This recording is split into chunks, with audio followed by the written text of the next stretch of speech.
ओम शांति। ओम शांति। आज हम एक बहुत ही कह सकते हैं गहरे और शक्तिशाली मुरली स्लोगन पर बात करने वाले हैं। जी। 18 अक्टूबर 2025 की मुरली का स्लोगन है, अपने आत्मा का उजाला करने के लिए परमात्मा स्मृति से मन की उलझनों को समाप्त करो।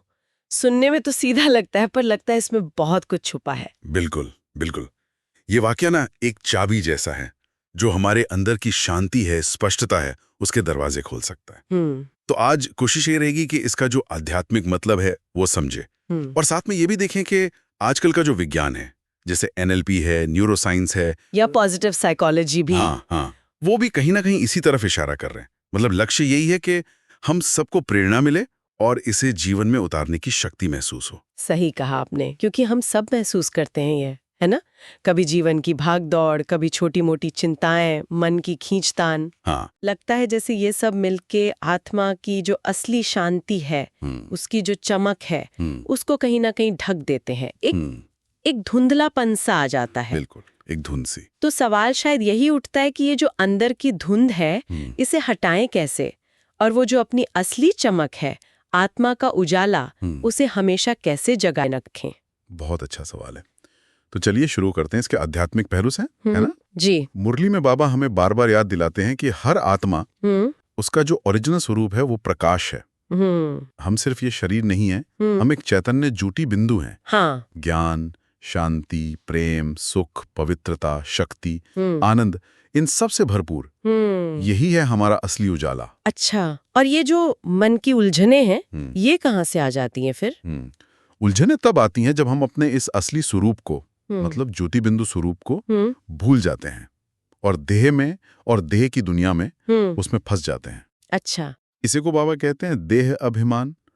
फिर माया का प्रभाव है, पुरानी आदतें हैं, नेगेटिव संकल्प हैं, बाहर की परिस्थितियां हैं, इन सब का दबाव। हाँ। ये सब मिलकर मन में एक तरह का शोर पैदा करते हैं, एक कश्मकश। क्या होगा, क्यों हुआ, मैं क्या करूं? बस यही उलझने हैं जो आत्मा के प्रकाश को ढक देती हैं। जैसे बादल नहीं ढक देते सूरज को, वैसा ही कुछ। तो फिर परमात्मा स्मृति, मतलब बाबा की याद, वो इस धुंध को कैसे हटाती है? मतलब स्पिरिचुअल लेवल पे ये काम कैसे करती है? देखिए, परमात्मा स्मृति का मतलब है अपने को आत्मा समझना, और फिर परमपिता परमात्मा शिव, जो ज्ञान के, शांति के, प्रेम के सागर हैं, उनसे अपना कनेक्शन जोड़ना, बुद्धि का योग लगाना। जी। और ये कनेक्शन बहुत पावरफुल है। जैसे ही हम उस सुप्रीम सोर्स से जुड़ते हैं ना, तो उनकी जो पवित्र और शक्तिशाली किरणें हैं वो आत्मा पर पड़ती हैं, और मन में जो भी नेगेटिविटी जमा है, जो कमजोरी है, जो शक शुबे हैं, वो धूल की तरह साफ होने लगते हैं। अच्छा। उलझने अपने आप खत्म होने लगती हैं। क्यों? क्योंकि हम प्रॉब्लम के लेवल से ऊपर उठ जाते हैं। हम सीधा सोर्स से, समाधान के स्रोत से जुड़ जाते हैं। तो याद एक तरह की, कह लीजिए, आध्यात्मिक सफाई भी है और चार्जिंग भी है, जो आत्मा के दिए को फिर से रोशन कर देती है। वाह, ये आध्यात्मिक सफाई वाली बात बहुत बहुत स्पष्ट हुई। अच्छा, अब इसको थोड़ा मन के विज्ञान से जोड़ें। NLP यानी न्यूरो लिंग्विस्टिक प्रोग्रामिंग, वो तो मन की भाषा और प्रोग्रामिंग पर काम करता है ना? हाँ, बिल्कुल। और यहाँ बड़ा इंटरेस्टिंग कनेक्शन है। NLP हमें सिखाता है कि हमारी जो मानसिक स्थिति होती है, जिसे स्टेट ऑफ माइंड कहते हैं, हाँ। वो काफी हद तक इस बात पर निर्भर करती है कि हमारा फोकस कहाँ है, मतलब हम ध्यान कहाँ लगा रहे हैं, और हम अंदर ही अंदर खुद से क्या बातें कर रहे हैं, हमारी इनर लैंग्वेज क्या है। अच्छा। तो उलझन क्या है? उलझन एक नेगेटिव स्टेट है जहां मन फंसा हुआ है विरोधी विचारों में। तो परमात्मा स्मृति इस स्टेट को कैसे बदलती है NLP के हिसाब से? देखिए, परमात्मा स्मृति सबसे पहले क्या करती है, हमारे फोकस को शिफ्ट करती है। Focus shift. हाँ, हम अपना ध्यान प्रॉब्लम से, अपनी कमजोरियों से, बाहर की दुनिया से हटाते हैं और कहाँ ले आते हैं? अपने आंतरिक स्वरूप पर, मैं आत्मा हूं, और अपने परम स्रोत पर, परमात्मा मेरे साथ है। NLP में इसी को रिफ्रेमिंग कहते हैं। मतलब हम सिचुएशन को देखने का नजरिया ही बदल देते हैं। अच्छा। मैं फंसा हुआ हूं या मैं परेशान हूं, इस फ्रेम से निकलकर मैं मास्टर, सर्वशक्तिमान आत्मा हूं, या मैं शांत स्वरूप हूं, इस फ्रेम में आ जाते हैं। और ये रिफ्रेमिंग होते ही जो हमारी अंदरूनी बातचीत है वो भी बदल जाती होगी। बिल्कुल, तुरंत। जैसे ही फ्रेम बदलता है, अंदर की भाषा बदल जाती है। वो जो नेगेटिव सेल्फ टॉक चलता रहता ना, मैं बहुत परेशान हूं, मुझसे नहीं होगा, हाँ, अक्सर होता है। उसकी जगह शक्तिशाली शांत संकल्प आ जाते हैं। मैं शांत स्वरूप आत्मा हूँ, बाबा मेरा साथी है, सब सहज हो जाएगा। मुरली में बाबा जो स्वमान का अभ्यास कराते हैं ना, हाँ, स्वमान का अभ्यास। मैं मास्टर ज्ञान सूर्य हूँ, मैं शांति का दूत हूँ, ये असल में अगर एनएलपी के नजरिए से देखें तो अपने अंदर की भाषा को पॉजिटिवली प्रोग्राम करना ही है। अरे वाह। और बाबा मुरली में बार बार अभ्यास करने को कहते हैं। तो क्या इसका एनएलपी के उस एंकरिंग सिद्धांत से भी कोई लेना देना है? हाँ हाँ, बहुत गहरा संबंध है। देखिए, एंकरिंग का मतलब क्या होता है? हाँ। किसी खास ट्रिगर को, जैसे कोई शब्द, कोई विचार या कोई भावना, हाँ। उसे एक खास मानसिक स्थिति से जोड़ देना। अच्छा। तो जब हम बार बार अभ्यास करते हैं कि जैसे ही कोई उलझन महसूस हो तुरंत स्वमान का अभ्यास करें या बाबा की याद में चले जाएं, हाँ। तो ये जो स्मृति है और ये जो स्वमान है, ये एक बहुत शक्तिशाली पॉजिटिव एंकर बन जाता है। जब भी कोई तनाव या उलझन वाली स्थिति आएगी तो ये एंकर हमें अपने आप ही ऑटोमेटिकली शांति, शक्ति और स्थिरता वाली स्थिति में वापस ले आएगा। अच्छा। ये मन को तुरंत रीप्रोग्राम करने का एक बहुत ही अद्भुत आध्यात्मिक तरीका है, जिसे एनएलपी की भाषा में हम समझ सकते हैं। ये तो कमाल है। मतलब मन की प्रोग्रामिंग हो गई। पर क्या क्या ब्रेन के लेवल पर भी कुछ बदलता है? आजकल न्यूरो साइंस वो भी तो मेडिटेशन पर काफी कुछ कह रहा है। परमात्मा स्मृति का अभ्यास क्या हमारे ब्रेन में भी कुछ करता है? निश्चित रूप से बिल्कुल करता है। ये सिर्फ कोई मानसिक या भावनात्मक बदलाव नहीं है। सचमुच हमारे मस्तिष्क की जो वायरिंग है ना, वो भी बदलती है। सच में? हाँ, न्यूरोसाइंस बताता है कि जब हम रेगुलरली ध्यान करते हैं या गहरी स्मृति का अभ्यास करते हैं तो न्यूरोप्लास्टिसिटी होती है, मतलब ब्रेन में असल में बदलाव आते हैं। कैसे बदलाव? क्या होता है ब्रेन में? रिसर्च ये बताती है कि ध्यान की अवस्था में हमारा जो डिफॉल्ट मोड नेटवर्क है, डिफॉल्ट मोड नेटवर्क। हाँ, ये ब्रेन का वो हिस्सा है जो अक्सर हमें अतीत या भविष्य की चिंताओं में उलझाए रखता है।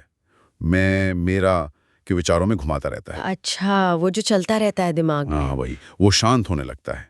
और दूसरी तरफ हमारा प्रीफ्रंटल कॉर्टेक्स, प्रीफ्रंटल कॉर्टेक्स, जो हमारी हायर मेंटल फंक्शंस के लिए जिम्मेदार है, जैसे निर्णय लेना, फोकस करना, विल पावर, इमोशंस को कंट्रोल करना, वो हिस्सा मजबूत होता है, ज्यादा एक्टिव हो जाता है। अच्छा। और एक और चीज, अमिगडाला, जो डर और स्ट्रेस का सेंटर है, हाँ, अमिगडाला। उसकी एक्टिविटी कम हो जाती है। तो इसका मतलब ये हुआ कि याद के अभ्यास से हम सचमुच अपने दिमाग को ट्रेन कर रहे हैं शांत रहने के लिए, फोकस्ड रहने के लिए, तनाव से मुक्त रहने के लिए। बिल्कुल बिल्कुल, आप अपने ब्रेन को रीवायर कर रहे हैं। देखिए, उलझन की स्थिति में क्या होता है, ब्रेन में जैसे बहुत सारा न्यूरल नॉइज होता है, अलग अलग सिग्नल टकरा रहे हैं, कोई स्पष्टता नहीं है। परमात्मा स्मृति क्या करती है, वो ब्रेन में न्यूरल कोहेरेंस पैदा करती है, मतलब ब्रेन के अलग अलग हिस्से एक लय में, एक तालमेल में काम करने लगते हैं। जैसे ऑर्केस्ट्रा? हाँ बिल्कुल, जैसे एक ऑर्केस्ट्रा के सारे इंस्ट्रूमेंट्स मिलकर एक सुंदर धुन बजाते हैं, बस वही। तो यही जो बड़ी हुई स्पष्टता है, शांति है, अंदर का संतुलन है, यही तो वैज्ञानिक रूप से आत्मा का उजाला है, एक शांत और तेजस्वी चेतना का अनुभव। अद्भुत। ये जानना कि हमारे स्पिरिचुअल अभ्यास का ब्रेन पर इतना इतना ठोस असर होता है, ये तो बहुत हिम्मत देता है। अच्छा, आजकल पॉजिटिव साइकोलॉजी की भी बहुत बात होती है। जी हाँ। क्या परमात्मा स्मृति और आत्मा के उजाले का उससे भी कोई संबंध है? हाँ बिल्कुल है। पॉजिटिव साइकोलॉजी सिर्फ प्रॉब्लम को हटाने पर फोकस नहीं करती, वो इंसान की वेलबींग मतलब खुशहाली और फ्लरिशिंग मतलब उत्कर्ष, उस पर ध्यान देती है। और आत्मा का उजाला क्या है? एक तरह से आत्मा की पूरी खुशहाली और उत्कर्ष की अवस्था ही तो है। ये कैसे जुड़ता है? मतलब पॉजिटिव साइकोलॉजी के कौन से सिद्धांत यहाँ लागू होते हैं? देखिए, पॉजिटिव साइकोलॉजी के जो फाउंडर हैं मार्टिन सेलिगमैन, वो परमा मॉडल की बात करते हैं। परमा? हाँ, परमा। पी मतलब पॉजिटिव इमोशंस, सकारात्मक भावनाएं। ई मतलब एंगेजमेंट, किसी काम में पूरी तरह खो जाना। आर मतलब रिलेशनशिप्स, अच्छे रिश्ते। एम मतलब मीनिंग, जीवन का अर्थ। और ए मतलब अकम्प्लिशमेंट, उपलब्धि। अच्छा, परमा। अब देखिए, परमात्मा स्मृति इन सभी चीजों को कैसे बढ़ाती है। याद से हमें शांति, प्रेम, खुशी, ये सब पॉजिटिव इमोशंस अनुभव होते हैं। हाँ, होते। जब हम सेवा करते हैं, कर्मयोग करते हैं, तो उसमें पूरी तरह एंगेज हो जाते हैं, तल्लीन हो जाते हैं। परमात्मा से और अपनी ईश्वरीय परिवार से हमारा कितना गहरा रिश्ता बनता है।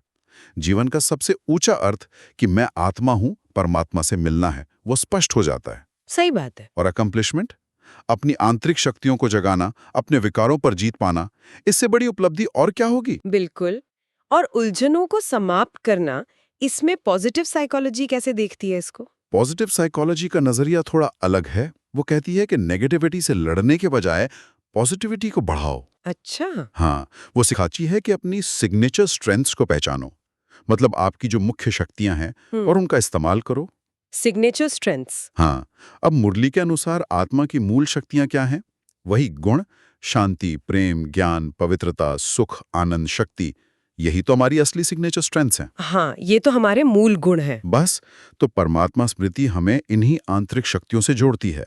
और जब हम अपनी शक्तियों पर ध्यान देते हैं ना, तो कमजोरियां या उलझनें वो अपने आप पीछे हट जाती हैं। वाह। याद का अभ्यास हमारी मेंटल रेजिलियंस, मतलब मानसिक दृढ़ता, उसको भी बढ़ाता है। तो हम जीवन में जो मुश्किलें आती हैं, उनका सामना ज्यादा शांति और हिम्मत से कर पाते हैं। तो ये बिल्कुल साफ हो रहा है कि चाहे हम आध्यात्म की भाषा में बात करें या एनएलपी की या न्यूरोसाइंस की या पॉजिटिव साइकोलॉजी की, हाँ, सब एक ही तरफ इशारा कर रहे हैं कि परमात्मा से जुड़ने से, अपने आत्मिक स्वरूप में टिकने से मन शांत होता है, ब्रेन संतुलित होता है और जीवन में पॉजिटिविटी और मीनिंग आता है। बिल्कुल, ये एक आप कह सकते हैं इंटीग्रेटेड विजन है। अध्यात्म हमें बताता है क्यों और किससे जुड़ना है, हमारा लक्ष्य क्या है, हमारा सोर्स कौन है।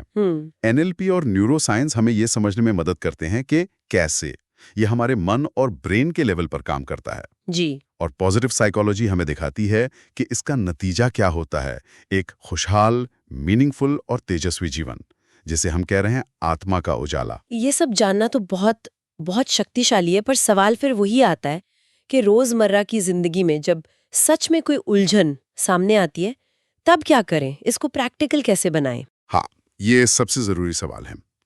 इसके लिए कुछ बहुत सिंपल लेकिन नियमित रूप से करने वाले कदम हैं। बताइए। पहला, पहचाने और रोकें।